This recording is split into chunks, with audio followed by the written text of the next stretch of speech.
semuanya akan mengulas mengapa kita harus bertukar kepada Pakatan Rakyat. Sebenarnya adik kakak sekalian, we have no choice.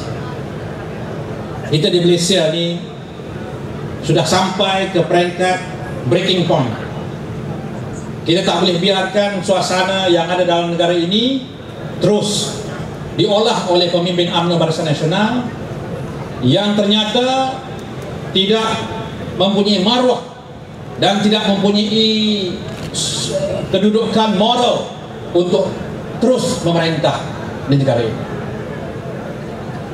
They have no moral rights.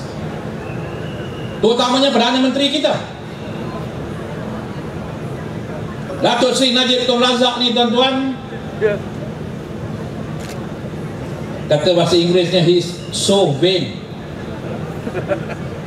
Kemana-mana dia pergi, dia akan sediakan tentera, bala tentera dia untuk mengangkat satu poster I love PM.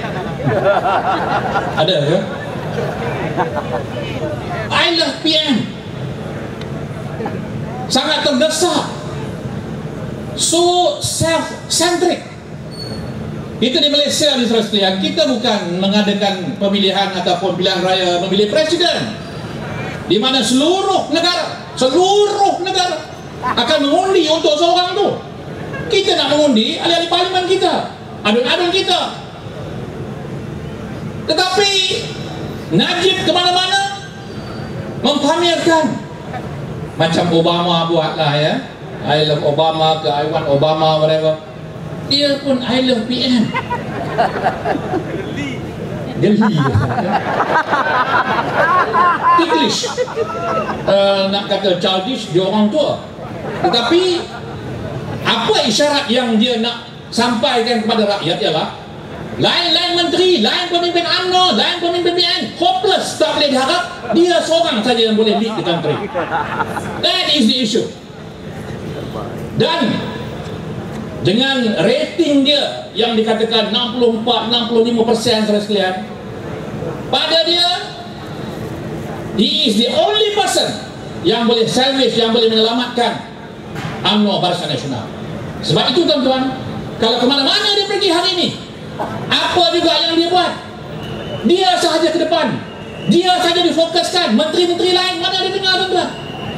Tak ada pemimpin UMNO, pemimpin biaya yang lain, Chua Soin Lek ke, ya, Bala Nivel ke, Ko Sukun ke, hilang, tuan-tuan, daripada pandangan dunia kerana penumpuan kepada Najib.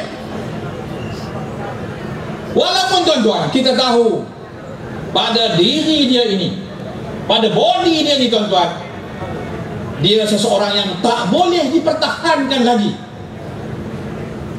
Ciri-ciri kepemimpinan dia, tuan-tuan, sudah jatuh. Cuba bayangkan, bila orang tanya dia bila nak pilihan raya, bila pemberita tanya dia when is the election, dia boleh kata, ya, jangan cuba macam nak perangkap dia untuk mengumumkan tarikh pilihan raya. Seolah-olah, tuan-tuan, mengumumkan pilihan raya ni sesuatu yang boleh, tak tahu dah, satu yang benda besar, yang keramat, yang dia saja yang beholden, ya. Lalu dia kata pilihan raya belum lagi, saya nak menyelesaikan belanjawan ataupun bajet 2013. Tengok, tuan-tuan, satu reason dia tak mau katanya berubah hari ini ialah kerana dia nak menyelesaikan bajet 2013. Tuan-tuan, sampai bila bajet 2013 akan selesai, tuan-tuan? Dan ni bila?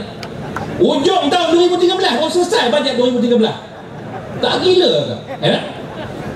Maksud dia kita tahu, maksud dia semua yang dia janji-janji dalam bentuk tunai, cash, ya, itu yang dia nak selesaikan. Kalau itulah, if that is budget to Najib, pada dia, kalau itu maksud budget, iaitu BRIM ke,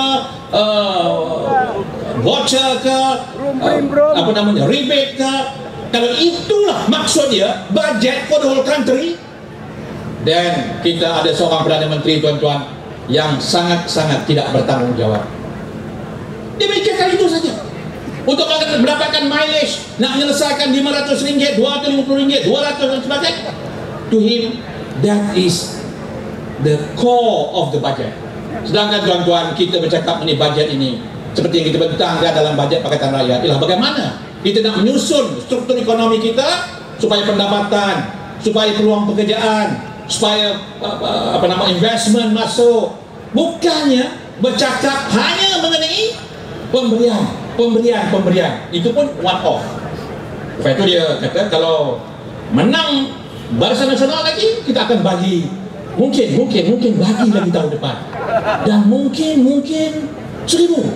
Tengok tuan-tuan, to him the future of the country depends dengan janji-janji one off ini.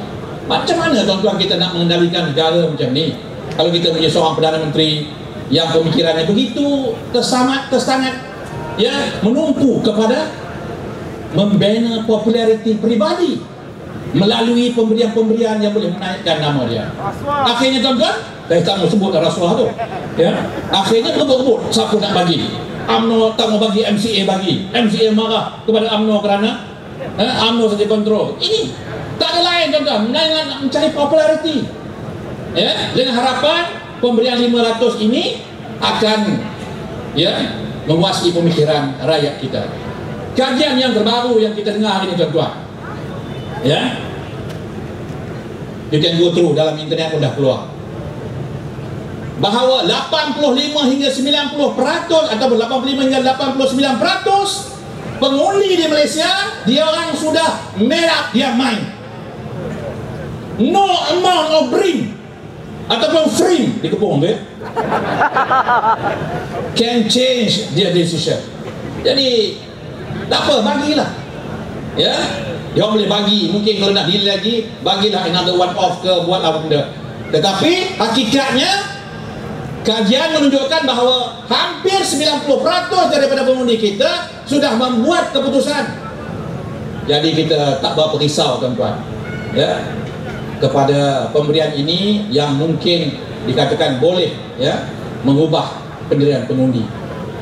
Tak jadi tuan-tuan, negara kita tidak boleh berkembang dengan pemberian-pemberian sedemikian, sedangkan core issue dalam negara kita, pembangunan kita, peluang pekerjaan kita, pembetulan institusi dalam negara kita, penghapusan rasuah dan sebagainya, penghapusan salah guna kuasa, itu tidak berjalan dengan baik. Kita dengar hari demi hari isu-isu didedahkan. Apa yang didedahkan oleh Deepak Jayakishan, mungkin ada di antara kita kata Deepak bukan orang yang boleh kita dengar. Kalau Najib tak mau dengar dia, tak nak tutup mulut dia, dan Najib kena ambil tindakan saman dia, letakkan satu perintah mahkamah menghalang dia bercakap. Tetapi dia terus bercakap, dan apa yang dicakap oleh Deepak ini adalah perkara yang sangat menjatuhkan imej dan maruah seorang Perdana Menteri.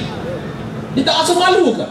Apakah dengan hanya berdiam diri, biarkan kata dia berlalu, ikut Dr. Mahathir kata Najib jangan layan, kata boleh menyelesaikan masalah. Isu ni tak boleh ditutup. Penipuan Najib dan keluarga dia, penipuan sekian.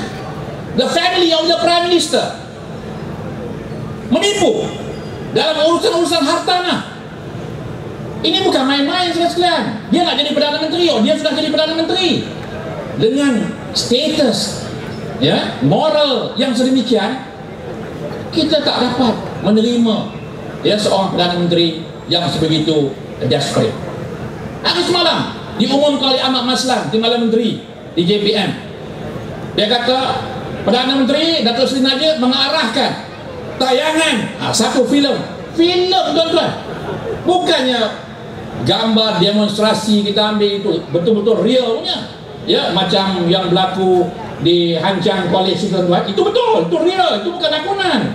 Yes, itu betul. Ini suatu filem tanda apa? Tanda Putra yang ternyata adalah propaganda UMNO BN yang dulu kata Raisa akan ditayangkan seluruh negara, kemudian melihat kepada kemarahan rakyat ditarik balik. Tiba-tiba Ahmad Maslan kata Perdana Menteri arahkan tunjuk tanda Putra, filem tuan-tuan, make up filem buatan, filem rekaan, kepada siapa? Kepada peneroka Felda. Tengok, desperate-nya Prime Minister kita nak mendapatkan sokongan daripada apa yang dikatakan fixed deposit voters di kalangan penurut Kefelda, sanggup mengelirukan mereka, sanggup menipu mereka dengan fakta yang tidak betul daripada suatu filem rekaan. Jadi macam mana kita nak memberikan satu sokongan kepada Perdana Menteri yang saya rasa sudah sampai pada penghujung kerjayanya? Amat memalukan, saudara sekalian. Ya, rekod-rekod baru dikeluarkan, masalah-masalah yang berlaku semasa beliau jadi Menteri Pertahanan. Ini pihak-pihak kerabatnya, pihak-pihak apa nama tadi, Laksmana Imran, ya, antara Jeneral Laksmana ni, kalau tak silap saya paling rendah pun Brigadier General tu. Dia main-main tuan-tuan, ya. Orang tabik dengan dia habis, ya. Mereka akan mendedahkan, ya, segala salah guna kuasa dalam Kementerian Pertahanan, salah guna keuangan lembaga tabung angkatan tentera, yang mana Najib terlibat, Menteri Pertahanan terlibat. Ini, saudara sekalian, perkara yang tidak boleh dianggap kecil. Ini saja, isu ini saja boleh dan cukup untuk meletakkan kedudukan, ya, Datuk Seri Najib not electable, ya, tidak boleh dipilih semula, ya. Tengok macam mana tuan-tuan, dia halang, dia hantarnya komando-komando dia, gangster dia ke pekan kawasan yang dia wakili untuk menghalang anak-anak muda kita. Budak-budak universiti baru nak mengasah kuku tuan-tuan, sharpening dia nails, mengasah tadi, nak belajar politik, turun ke pekan, ya. What were they doing? Basic human right activities. Mengedarkan risalah. What is wrong? Mengedarkan risalah. What is so dangerous about mengedarkan risalah? Di mana threat to the national security mengedarkan risalah? Tak ada. Tetapi Najib yang menang puluhan ribu majority last election, berdepan dengan anak-anak muda pelajar pun gagal tuan-tuan. Suruh gangster dia harass, pukul, bawa machete, bawa kapak, ya, adun-adun di bawah parlimen, membaki hamon anak-anak muda ini.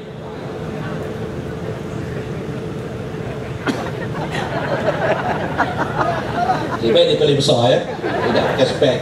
Saya buat tak nampak itu, ya. Kalau dengan para pelajar, tuan-tuan, Najib tidak boleh kontrol dia punya, ya, dia punya emosi. Bagaimana nak berhadapan dengan seluruh dunia? Bagaimana nak berhadapan dengan Julia Gillard dalam isu Senator Xenophon, ya? Macam mana tuan-tuan? Bagaimana nak menghadapi Presiden Aquino di Australia, dalam di Filipina dalam isu, ya, isu yang berlaku di Lahad Datu, ya, kedatangan gerombolan daripada Filipina yang sudah menjejakkan kaki di bumi kita sebagai Malaysia. Bagaimana tuan-tuan kita nak mengharapkan Perdana Menteri kita nak handle isu-isu besar ini? Jadi kesimpulannya, saudara sekalian, we have no choice kali ini tuan-tuan. Kita nakkan satu kepimpinan baru, kita nakkan suatu kerajaan baru yang mempunyai sensitiviti kepada rakyat, bukan hanya dengan pemberian, ya, one off begitu, tetapi memikirkan masalah negara, masalah ketelusan kepimpinan, ya, yang ini yang kita nak. Dan disinilah tuan-tuan Pakatan Rakyat akan bersama-sama. Kami di dalam PAS menyebut atau reiterate kita punya kebersamaan dengan rakan-rakan parti dalam Pakatan Rakyat dalam pilihan raya ini, dan bersama-sama membentuk sebuah kerajaan yang paling kuat yang akan membawa kebaikan kepada seluruh negara kita. Ya, nabi betul. Come rain or shine, kalau sekalian, kita akan bersama. No issue. Kita telah bersusah payah. Saya kenal muka-muka ini, muka reformasi, muka lokap ada belakang, ya. Dan kita telah berjalan jauh, kita telah berusaha jauh. Jangan biarkan apa-apa sentimen, sedikit kemarahan, kesusahan untuk menyebabkan kita berpecah. No way. Ini masa kita, demi rakyat, demi Malaysia, kita akan bersatu sama untuk memenangi pilihan raya demi untuk rakyat. Dan sekian, wabillahi taufiq wal hidayah. Assalamualaikum warahmatullahi wabarakatuh. Terima kasih.